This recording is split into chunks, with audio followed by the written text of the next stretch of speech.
Good morning. जितने भी बच्चे सेशन को देख पा रहे हैं सारे बच्चे के वेलकम है इस यूट्यूब चैनल के माध्यम से।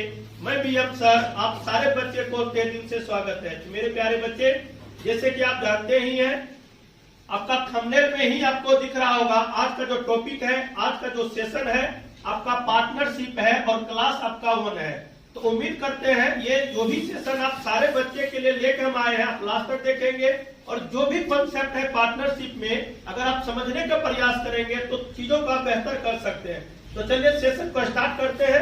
ठीक है, सबसे पहले आज का जो टॉपिक है पार्टनरशिप। पार्टनरशिप को हम लोग हिंदी में साझा करते हैं या तो साझेदारी करते हैं। कहने का मतलब ये हुआ कहीं भी अगर आपको साझा भी आ जाए तो पार्टनरशिप ही समझना है या साझेदारी भी आ जाए तो पार्टनर ही समझना है, पार्टनरशिप ही समझना है। ठीक है, अच्छा दूसरी बात है आखिर पार्टनरशिप होता क्या है।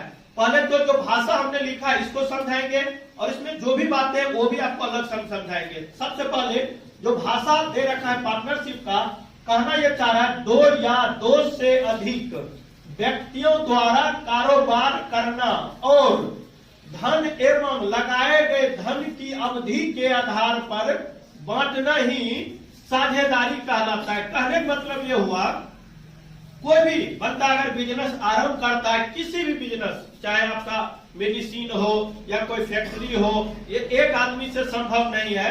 तो इसी वजह से 2 या 3 आदमी मिलके आरंभ करता है ये कोई भी कारखाना। ठीक है जी, लेकिन उसमें क्या है, जो आदमी जितना रुपया लगाएगा या जितने दिन के लिए रहेगा उसी के बारे में ये यहाँ पे कहा गया है। मतलब की बात हो, आदमी ज्यादा भी हो सकता है, आदमी कम भी हो सकता है। जनरली देखा गया है 2, 3 या 4 से ज्यादा नहीं रह सकता है। ठीक है जी, कहने का मतलब ये भी हुआ अगर 2 या 3 रहता है तो किसी भी क्वेश्चन को हम लोग आसानी से बना लेंगे। लेकिन यहाँ पे जो आदमी रहेगा, जो जुड़ेगा, 2 कारण से जुड़ेगा। एक कारण तो ये जुड़ेगा क्योंकि हो सकता है एक ऐसे व्यक्ति होंगे वो ज्यादा रुपया देगा, कम समय के लिए रहेगा। कुछ ऐसे व्यक्ति होंगे जो कम रुपया देगा, ज्यादा समय के लिए रहेंगे। और आगे भी बहुत सारी बात इसमें है। तो फिलहाल हम लोग ये जानेंगे साझा होता क्या आम भाषा में, यानी व्यक्ति आएगा और पूंजी लेके आएगा और कारखाना आरंभ करेगा। हो सकता है शुरुआती समय में कुछ समय के लिए रहेगा, फिर ये हट सकता है, फिर हो सकता है बाद में कोई व्यक्ति जुड़ भी सकता है। ठीक है जी, या हो सकता है कोई व्यक्ति कारखाना या आरंभ हो गया कुछ समय के बाद जुड़ सकता है। ये सारी बातें आपको समझना होगा, आगे सारी बातें इसी के स्लाइड में। तो पहले तो हमने ये जाना पार्टनरशिप साझा क्या होता है, 2 या 2 से अधिक व्यक्तियों द्वारा कारोबार करना और धन एवं धन लगाए गए अवधि के आधार पर बांटना ही साझेदारी कहलाता है।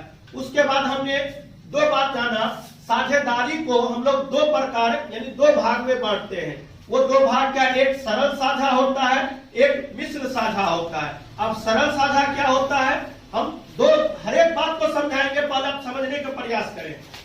साझा 2 प्रकार के हमने कहा था, उसका नाम आप याद रखें, सरल साझा और मिश्र साझा। ठीक है जी, सरल साझा को देखिए हम लोग इंग्लिश में सिंपल पार्टनरशिप कहते हैं। और ये होता क्या है, यदि सभी साझेदार, मेरी बात को ध्यान से सुनो, यदि सभी साझेदार अपनी अपनी पूंजी समान समय के लिए लगाता है, मतलब जितने भी व्यक्ति होंगे अगर वो पूंजी समान समय के लिए लगाता, चाहे 1 साल का चाहे वो 2 साल के लिए, तो वो आपका सरल साझा कहलाएगा। ठीक है जी, दूसरी बात हमने जाना सरल साझा को भी 2 प्रकार में हम लोग बांटते हैं। पहले तो हमने सरल साझा जाना, यानी अपनी अपनी पूंजी समान समय के लिए लगाएगा, चाहे वो 1 साल के लिए चाहे 2 साल के लिए। उसके बाद हमने ये जाना सरल साझा भी 2 प्रकार का होता है, एक होता है समान काल का साझा और एक होता है समान पूंजी का साझा। ये समान काल का साझा क्या होता है, तो समान काल का साझा इंग्लिश में हम लोग कहते हैं पार्टनरशिप ऑफ इक्वल टाइम, यानी समान समय के लिए। ये कहना क्या चाह रहा है, इसमें प्रत्येक साझेदार की पूंजी समान समय के लिए लगी रहती है तथा कुल लाभ उसकी पूंजी के अनुपात में बांटा जाता है। कहने का मतलब है अगर हम इस बिजनेस में 1 साल के लिए लिए हैं और एक आदमी 1 साल के लिए और मतलब जुड़ा हुआ है, मतलब की बात ये सुनिए, पहले ये ए नाम का व्यक्ति है और ये बी नाम का व्यक्ति है, ये भी 1 साल के लिए इसमें जुड़ा हुआ है और ये भी 1 साल के लिए इसमें जुड़ा हुआ है। लेकिन ये भाई साहब 10,000 रुपए लगाता है और ये भाई साहब मान लेते हैं 50,000 रुपए लगाता है। तो कहने का मतलब ये हुआ दोनों तो एक ही साल के लिए है, लेकिन ये 10,000 लगाता है और ये 50,000 लगाता है। तो जो जितना रुपया ज्यादा लगाएगा उतना वो लाभ ले लेगा। उम्मीद करते ये बात समझ में आ गया। अगर समान समय के लिए लगाता हो तो जो जितना पूंजी लगाएगा उतना वो लाभ ले लेगा, यही इनका कहना है। अच्छा, समान पूंजी का साझा अब क्या है? Partnership of equal amount. इसमें प्रत्येक साझेदार की पूंजी समान रहती है और कुल लाभ समय के अनुपात में बांटा जाता है। अब इसमें कहना ये क्या चाह रहा है?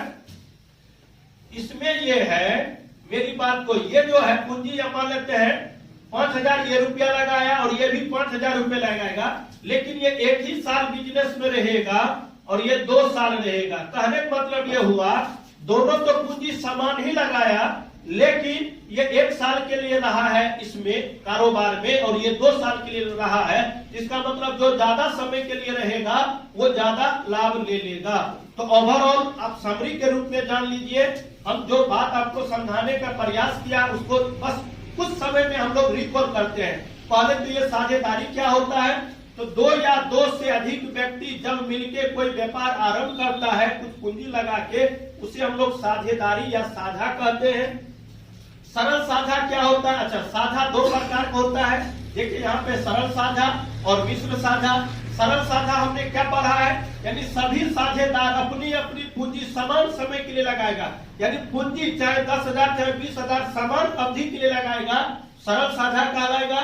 और साझा, सरल साझा भी 2 प्रकार का होता है, समान काल का साझा और समान पूंजी का साझा। तो समान काल का साझा क्या होता है? तो देखिए इसमें प्रत्येक साझेदार की पूंजी समान समय के लिए लगी रहती है और कुल लाभ पूंजी के अनुपात में बांट लेगा। और समान पूंजी का साझा मतलब ये हुआ इसमें प्रत्येक साझेदारी की पूंजी समान रहती है और कुल लाभ जो है समय के अनुसार बांट लेगा। उम्मीद करती है पूरी बात आपको समझ में आ गया। वीडियो को पॉज करके दोबारा सुनिए, लिखिए, उसके बाद हम लोग आगे बात करते हैं। इसको भी सीखेंगे आखिर मिश्र साझेदारी में क्या क्या होता है।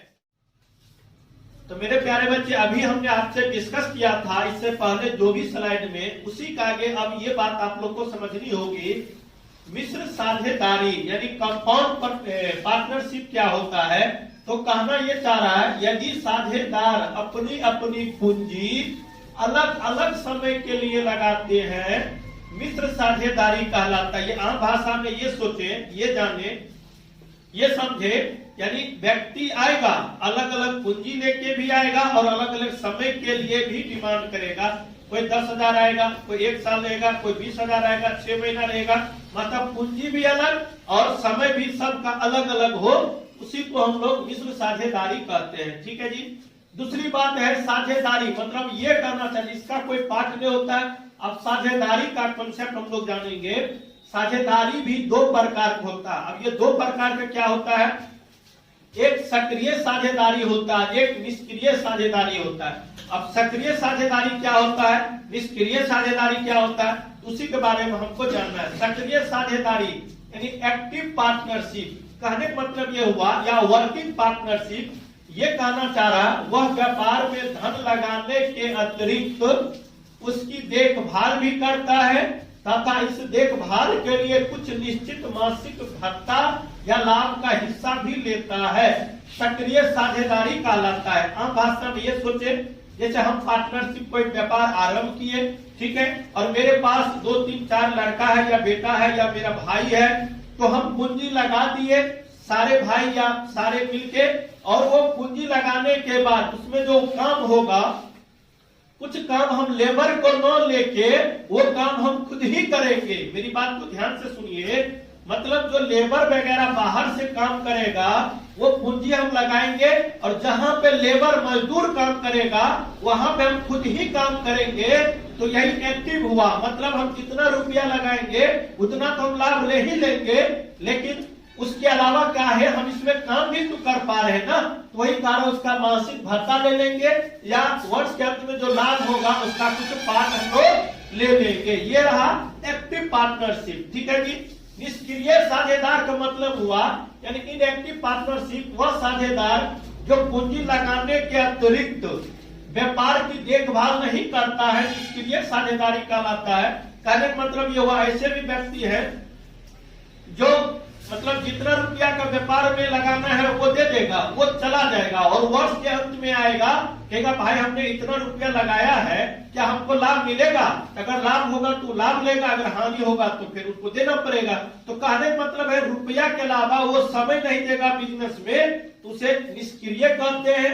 जो रुपया के साथ साथ उसमें कुछ काम धंधा करेगा, उसमें समय देगा, उसे हम लोग सक्रिय कहते हैं। उसके बाद पूंजी कैपिटल क्या होता है? तो कहा कि साझेदारों के द्वारा इकट्ठा हुआ धन जिससे वह व्यापार किया जाता है पूंजी कहलाता है। पूंजी का मतलब ये होता है यानी व्यापार से पहले जो धन होगा, जो राशि होगी, जब हम लोग व्यापार आरंभ करेंगे उससे पहले की जो बात होती है वही आपका पूंजी होता है, धन होता है। तो ओवरऑल हमने ये जाना, जो भी बात हमने आप सारे बच्चे से डिस्कस किया था, ये थ्योरेटिकल बात थी।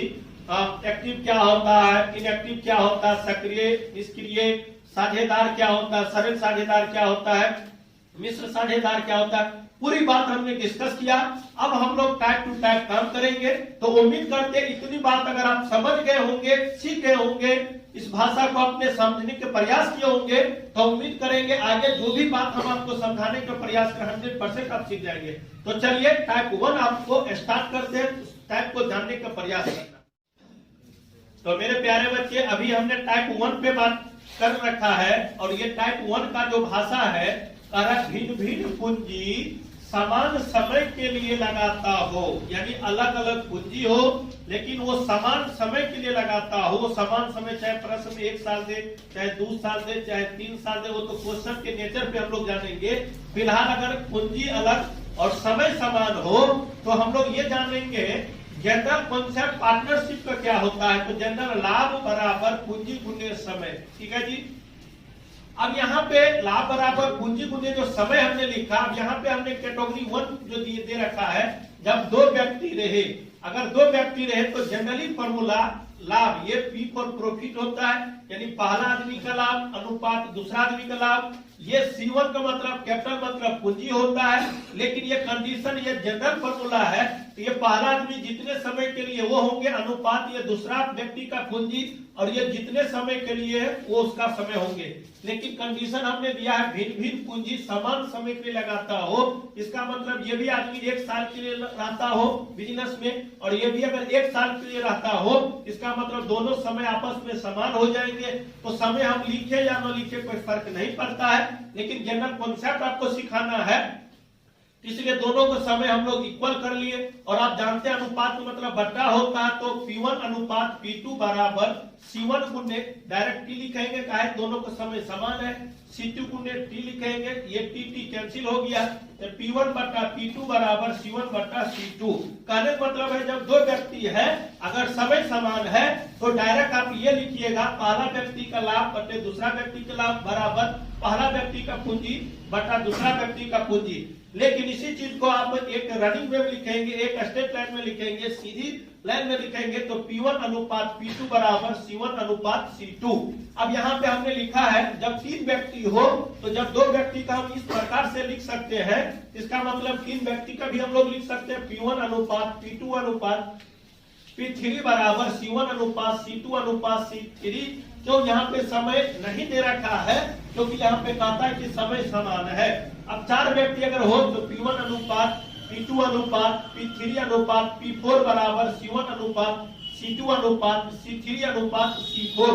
P का मतलब आपका प्रॉफिट होता है और C मतलब कैपिटल मतलब पूंजी होता है, जो हमने पहले डिस्कस किया है। अगर आपको नहीं पता है तो आप लिख लीजिए P फॉर प्रॉफिट होता है, जिसको हम लोग लाभ बोलते हैं, ठीक है। और C मतलब आप जानते हैं कैपिटल होता है, कैपिटल का मतलब पूंजी होता है, ठीक है। और T का मतलब आपका टाइम होता है, टाइम मतलब समय होता है, ठीक है। ये छोटी छोटी बात आपको याद रखना पड़ेगा, ठीक है। काहे शॉर्ट फॉर्म आप लिखेंगे तो उस समय आपको पता होनी चाहिए जो लेटर हमने लिया है क्या इसका मतलब क्या होता है, ये बात आपको ध्यान रखनी जरूरी है।